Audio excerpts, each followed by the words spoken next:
बात करते हैं हम 13 क्वेश्चन की। इन्होंने कहा है कि जो आपके बहुभुज होते हैं उनमें भुजाओं की संख्या जो समान होती है, ये हमें सिद्ध करना है कि एक तुल्यता संबंध होता है या नहीं। आप जानते हैं कोई भी आप बहुभुज ले लें, जैसे मैंने आयत ले लिया, तो आयत की कितनी भुजाएं होती हैं? 4। तो प्रत्येक आयत की 4 भुजाएं होती हैं, क्योंकि हम स्वतुल्य में क्या करते हैं, बिल्कुल सेम 2 एलिमेंट लेते हैं। तो अगर आयत लेंगे तो 2 आयत ही लेंगे। यदि हम पंचभुज लेंगे तो सभी पंचभुजों की भुजाएं कितनी होती हैं? 5 होती हैं। षष्ठभुज की भी सभी भुजाएं बराबर होती हैं, सभी षष्ठभुजों की। तो कहने की बात है कि भुजाओं की संख्याओं की बात कर रहा है, तो प्रत्येक अगर आप देखें तो ये कैसा आता है, आपका स्वतुल्य संबंध आता है। तो आप लिखेंगे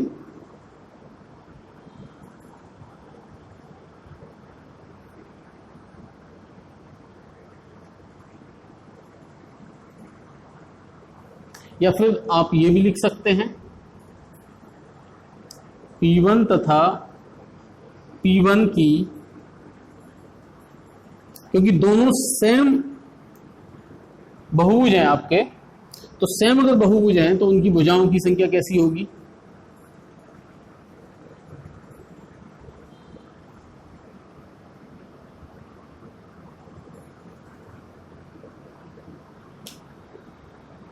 सपोज करो P1 चतुर्भुज है, तो P1 की भी 4 भुजाएं होंगी और इस P1 की भी 4 भुजाएं होंगी, तो इनकी भुजाएं कैसी होंगी? बराबर ही होंगी। तो आप लिख सकते हैं P1 और P1 बिलोंग टू R,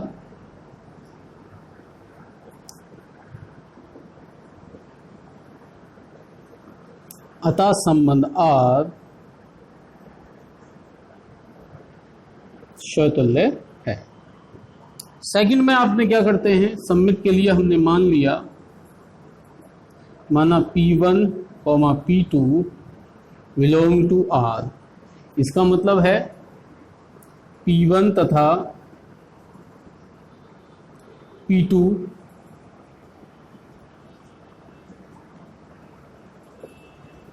की भुजाओं की संख्या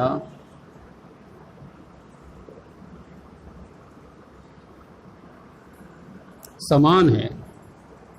आप देख सकते हैं, मैं कह रहा हूं P1 तथा P2 के भुजाओं की संख्या समान है, तो मैं इसे ये भी तो लिख सकता हूं P2 तथा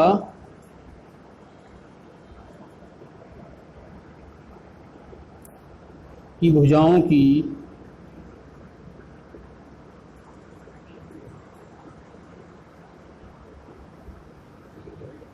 संख्या समान है। तो आप इसे ये भी लिख सकते हैं, अगर जो संबंध P1 का P2 से था वही संबंध P2 का P1 से आ रहा है, बिलोंग टू R।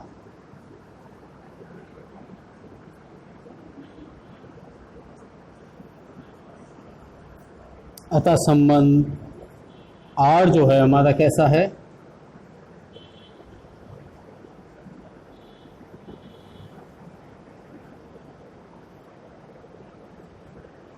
सम्मित संबंध है।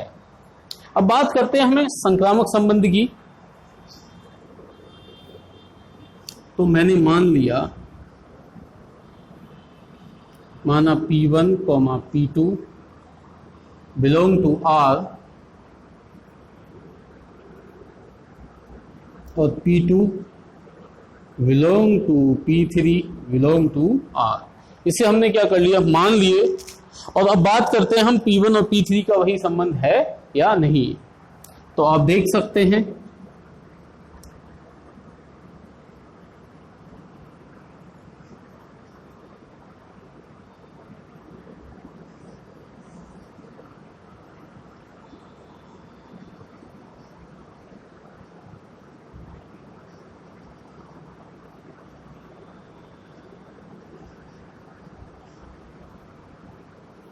और P2 तथा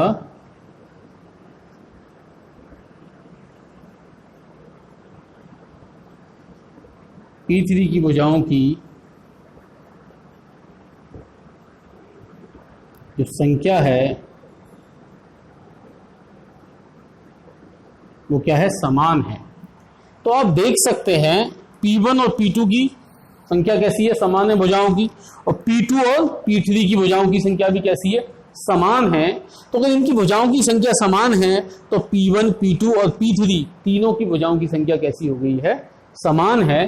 तो P1 और P3 की भुजाओं की संख्या कैसी है, समान है। तो मैं लिख सकता हूं P1 तथा P3 की भुजाओं की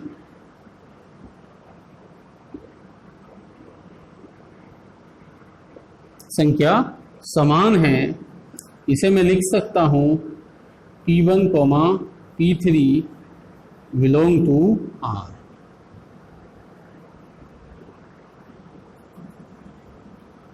अतः जो संबंध R है हमारा वो कैसा है,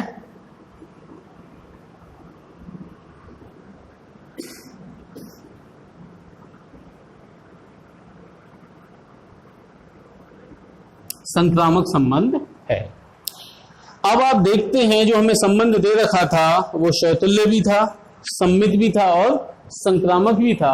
एक ऐसा संबंध जो सम्मित हो, शैतुल्य हो और संक्रामक हो, उस संबंध को हम क्या कहते हैं, तुल्यता संबंध कहते हैं। तो आप लिख सकते हैं क्योंकि संबंध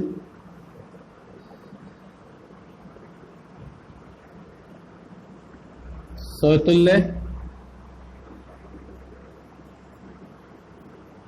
सम्मित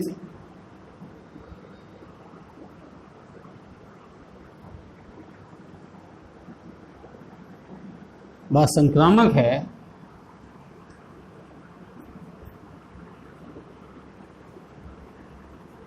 अतः संबंध R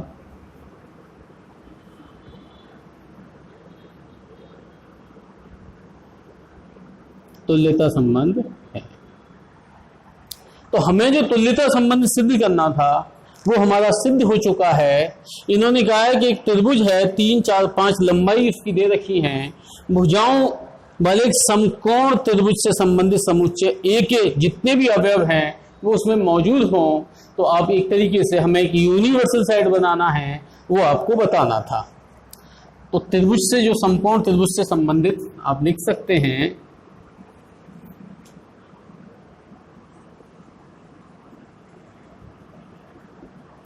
भुजाओं 3, 4, 5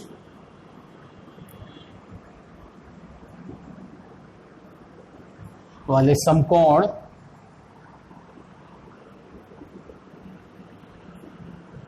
त्रिभुज से हमें संबंधित समुच्चय बनाना है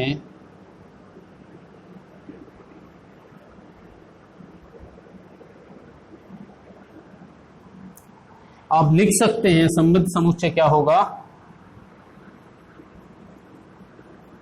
सभी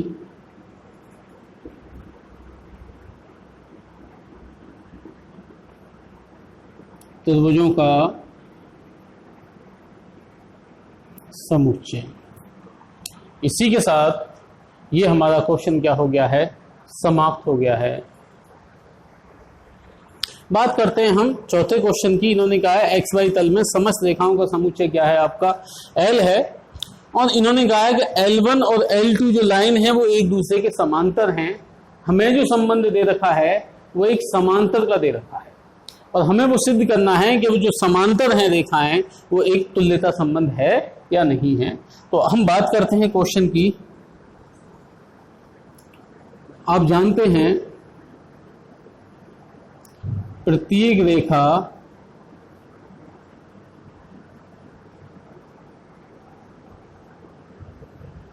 स्वयं के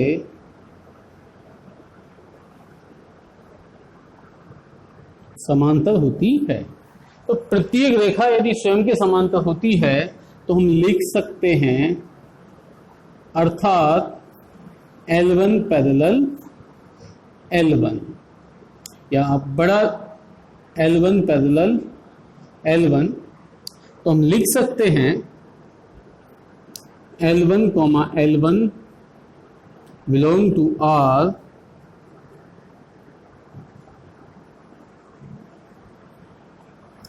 अतः संबंध R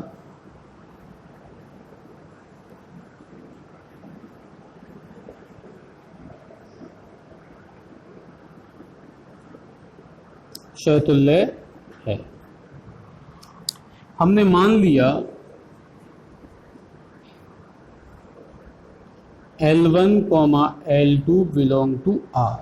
जब हमने ये माना है तो इसका मतलब है कि जो पहली रेखा है वो दूसरी रेखा के क्या है, समांतर है।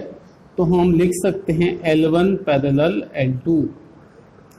तो यदि L1 L2 के समांतर है तो आप खुद सोच सकते हो, यदि ये रेखा आपकी L1 है और ये L2 है, मैं कह रहा हूं कि L1 L2 के समांतर है, तो मैं इसे दूसरे शब्दों में ये भी कह सकता हूं कि जो L2 है वो L1 के समांतर है। तो L2 पैरेलल L1, इसका मतलब L1 बिलोंग टू R।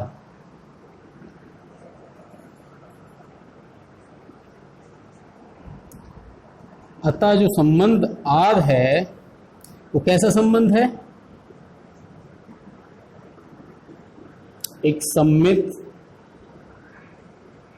संबंध है, या सममित है, डायरेक्ट लिख देते हैं। क्या है, एक संबंध कैसा है हमारा, ये सममित है। बात करते हैं हम संक्रामक संबंध की। तो हमने क्या करते हैं, हमने मान लिया, माना बिलोंग टू R तथा L3 बिलोंग टू R। इसका मतलब तो ये है कि जो L1 है वो पैरेलल है L2 के, तथा L3 को L2 पैरेलल है L3 के। अब हमें देखना क्या है भाई, आप खुद समझिएगा। हमने तीन रेखाएं खींच ली, L1, L2 और L3। हम कह रहे हैं कि जो L1 है वो L2 के पैरेलल है और L2 L3 के पैरेलल है। तो ये तीनों रेखाएं आपस में कैसी हैं, पैरेलल होती हैं। यदि हम इस रेखा को, तो अब L1 क्या है, L3 के पैरेलल है। तो अब हम बात करेंगे L1 पैरेलल L3। इसका मतलब तो ये हो गया, जो लाइन थी L1 वो L3 के से वही संबंध प्राप्त हो रहा है। इसका मतलब ये है कि जो हमारा संबंध है R में, जो संबंध था वो कैसा हो गया,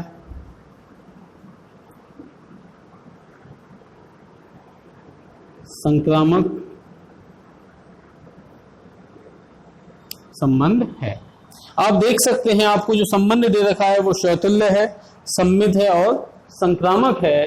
इसलिए ये जो हमारा संबंध है वो कैसा संबंध है, एक तुल्यता संबंध है। तो हम लिख सकते हैं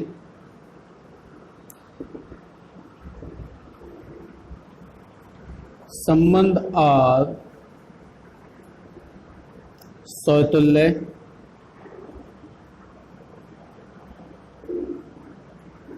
सममित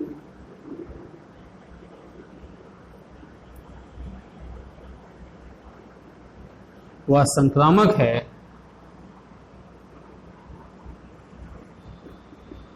इसलिए संबंध R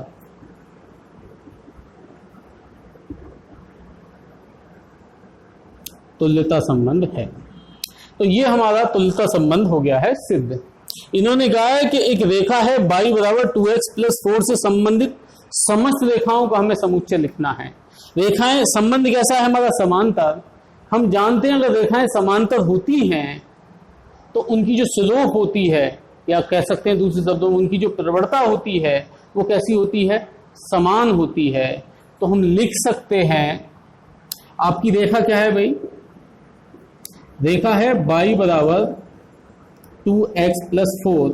इसकी स्लोप कितनी हो गई, प्रवणता हमारी क्या हो गई, y बराबर mx+c से अगर हम तुलना करें तो हमारी प्रवणता कितनी आती है, 2। अब हम जानते हैं समस्त समांतर रेखाओं की प्रवणता कैसी होती है, समान होती है। इसका मतलब इस जो हमारी रेखा दे रखी है, इस रेखा से संबंधित समस्त रेखाओं का समुच्चय हमें निकालना है। तो हम लिखेंगे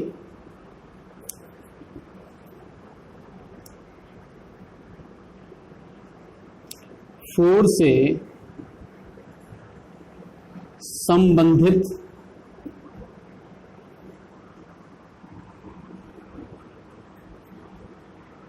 समस्त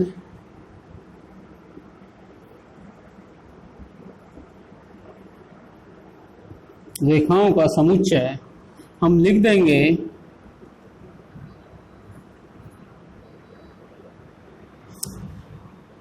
जो हमें मिलता है वो है y बराबर 2x प्लस c,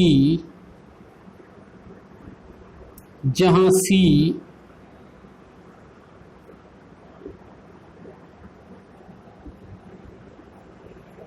कोई पूर्णांक है। तो हमें जो समस्त रेखाओं का समुच्चय प्राप्त होगा वो क्या होगा, y बराबर 2x प्लस c, और जहां c क्या है आपका पूर्णांक होता है। इसी के साथ ही हमारा क्वेश्चन समाप्त हो जाता है। हम बात करते हैं 12th क्वेश्चन की। इन्होंने कहा है कि जो समुच्चय है वो एक त्रिभुजों का की बात करी है, त्रिभुजों का एक समुच्चय ए में जो त्रिभुज T1 है वो T2 के समरूप है। क्या है, समरूप है। तो आप जो स्वतुल्य की हम बात करते हैं तो हम क्या करते हैं, बिल्कुल दो सेम एलिमेंट की बात करते हैं। तो अगर मैं दो एक सेम त्रिभुज लूंगा तो वो कैसे होंगे, एक दूसरे के समरूप ही होंगे। तो आप लिख सकते हैं प्रत्येक त्रिभुज स्वयं के समरूप होता है, अर्थात T1 समरूप होगा T1 के, या हम लिख सकते हैं T1 बिलोंग टू R।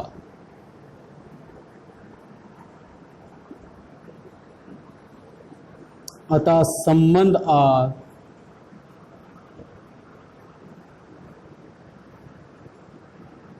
स्वतुल्य है। बात करते हैं, अब ये स्वतुल्य हो गया है, अब हमें तुल्यता संबंध सिद्ध करना है। तो हम देखते हैं ये सममित है या नहीं। तो हमने क्या कर लिया, मान लिया T1 T2 belong to R। आप लिख सकते हैं T1 समरूप है T2 के। यदि T1 T2 के समरूप है तो T2 भी किसके समरूप होगा, T1 के। तो इसका मतलब है T2 T1 belong to R।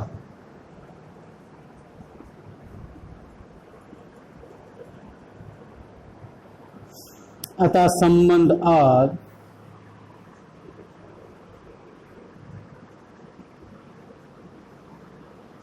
सम्मित है। यदि बात करते हैं हम अब संक्रामक संबंध की, यह संक्रामक संबंध है या नहीं है, तो हम क्या लिखेंगे, माना T1 T2 belong to R और T2 T3 belong to R। इसे लिख सकते हैं T1 समरूप है T2 के और T2 समरूप है T3 के। आप देख सकते हैं T1 तो T2 के समरूप है और T2 T3 के समरूप है। इसका मतलब ये तीनों त्रिभुज कैसे हैं, ये तीनों त्रिभुज आपस में समरूप हैं। इसका मतलब तो ये है कि जो T1 है वो T3 के क्या होगा, समरूप होगा।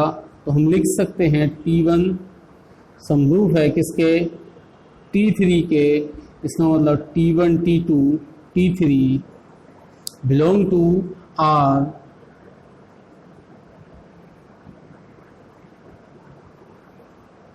अतः संबंध R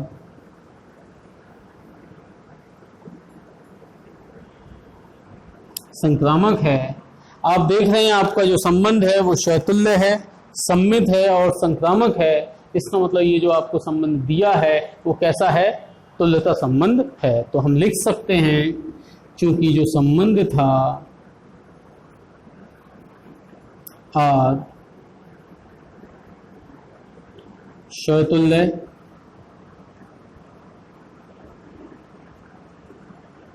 सम्मित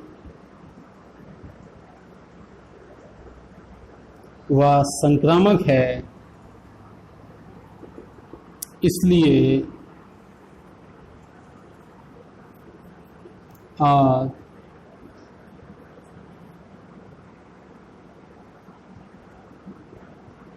एक तुल्यता संबंध है। तो जो हमारा जो संबंध आर है वो एक तुल्यता संबंध हो गया है। अब हमें बताना है कि जो त्रिभुज हैं, एक त्रिभुज दे रखा है T1 जिसकी भुजाएं हैं 3, 4, 5, एक त्रिभुज दे रखा है T2 जिसकी भुजाएं हैं 5, 12 और 13, और एक त्रिभुज दे रखा है T3 6, 8 और 10। हमसे पूछा है ये इन 3 त्रिभुज हैं, इसमें से कौन सा त्रिभुज दूसरे से संबंधित है। अब त्रिभुज के हम संबंधित निकाल रहे हैं। सबसे पहले हम बात किसकी कर रहे हैं, समरूप की। तो हमें देखना है कि त्रिभुज समरूप कैसे होते हैं।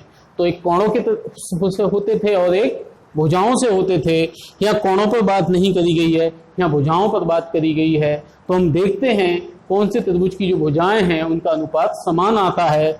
3/5 और 4/12, मतलब ये दोनों आपस में बराबर नहीं बैठ रहे हैं। यदि आप देखें 3, 6, 4 का 8 और 5 का 10, इनके अनुपात कैसे आएंगे, बराबर आते हैं भुजाओं के अनुपात। इसका मतलब जो T1 है वो T3 से संबंधित है। आप देखते हैं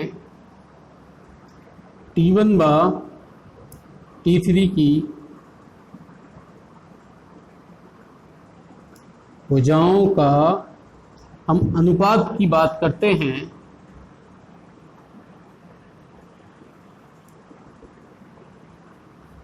तीन बटे 6 बराबर आ रहा है 4/8 और बराबर आ रहा है 5/10। आप देख रहे हैं T1 त्रिभुज है और जो T3 त्रिभुज है उनकी भुजाओं का अनुपात, तीनों भुजाओं का अनुपात कैसे आ रहा है, बराबर आ रहा है।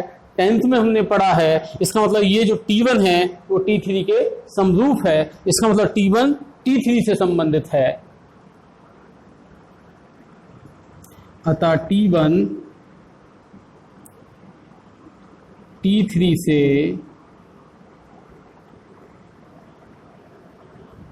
संबंधित है। इसी के साथ ये हमारा सवाल समाप्त होता है।